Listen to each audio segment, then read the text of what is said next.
I'm Abby Russo, and I just wanted to share. Growing up, I didn't grow up in a Christian home. I grew up in a broken home. My parents were divorced by the time I was 6, and I was raised by my mom, and it was just my mom and my brother and I for most of our lives.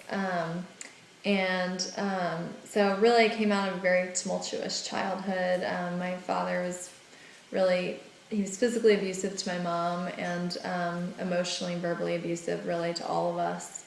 So just was really broken. And so growing up I kind of came out of that. And I really, as a teenager, as a child, I struggled with depression really my entire childhood.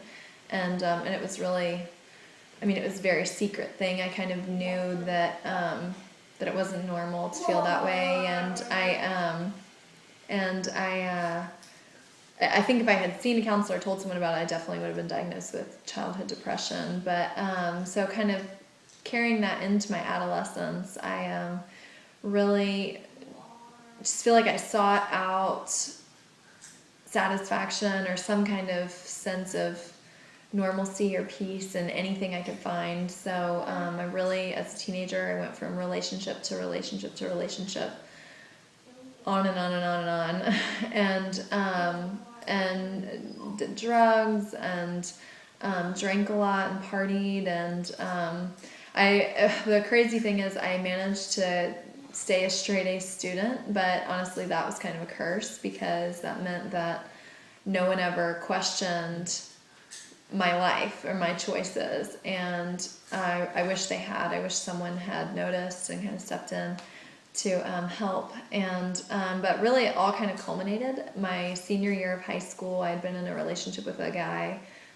for about a year and a half or something, and we broke up 2 days before, which also a very destructive and turbulent relationship. And we broke up 2 days before my high school graduation, which at the time was pretty devastating. And that whole month after graduation really was the lowest point for me in life. And I suddenly had a lot of freedom because I was 18, and so I just kind of started partying like every night and got into some even more destructive relationships and just felt completely and utterly empty. Like there was literally nothing left of me. So I felt like it didn't even matter what I did at that point. And kind of while simultaneously as that was going on, my older brother, and his now wife, were Christians, and they really kind of reached out to me and spent a lot of time with me. And my now sister-in-law really spent a lot of time. She had been through a lot of the stuff I had gone through, and so she spent a lot of time talking to me and convinced me to come to church with her one time. And the message was about heart problems. And those heart problems, the pastor was talking about things that we consider to be heart problems, but really they're just symptoms of the problem. And I had spent a lot of time my entire life, I had just been very angry person. And one of the heart problems he talked about that, and I always thought if I could just fix my anger, that would really that'd fix everything else. And during that message, he said that anger was one of the heart problems, and that was just a symptom of the bigger problem of not knowing Jesus. And it just kind of clicked for me in a new way, and I really realized that the lifestyle I'd been living up to that point really was completely destructive, and I felt like there would be no future for me at that point, that pretty much my life would probably end in a downward spiral. And I just felt this overwhelming sense that God was calling me to follow him. And I really didn't know what that meant. I had nothing to risk at the time, and so I just went for it. And so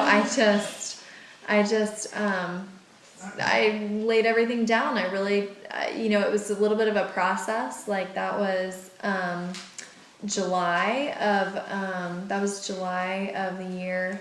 that year, and I started college in the fall. And so really by the time I started college, things in my life were very different.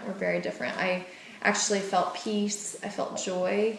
I had this supernatural ability to kind of resist the things that I had sought, like drinking and just relationships. I really looked to relationships to be the defining factor about me all that time. And really, I just kind of had this newfound sense of wholeness in a way that I had never felt before. And really that, I just literally, I remember just sitting at work one day, and after I'd kind of begun this journey and really started digging into God's word, and I remember sitting at work, and I was just sitting at the computer working, and I just felt like I could not get God off of my mind, to the point where I literally was just sitting there, and I just was so overwhelmed by what Jesus had done for me by sacrificing himself, that I literally just had to put my pencil down,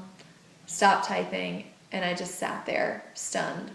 And really that is kind of the place that I try to live from now.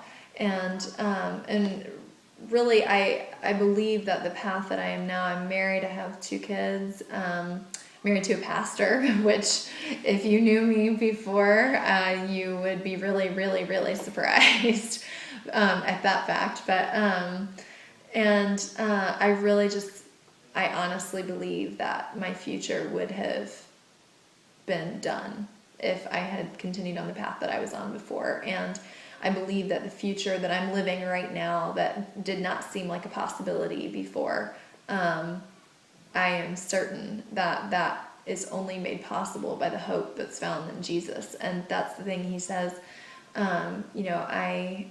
my plan is to give you a hope and a future.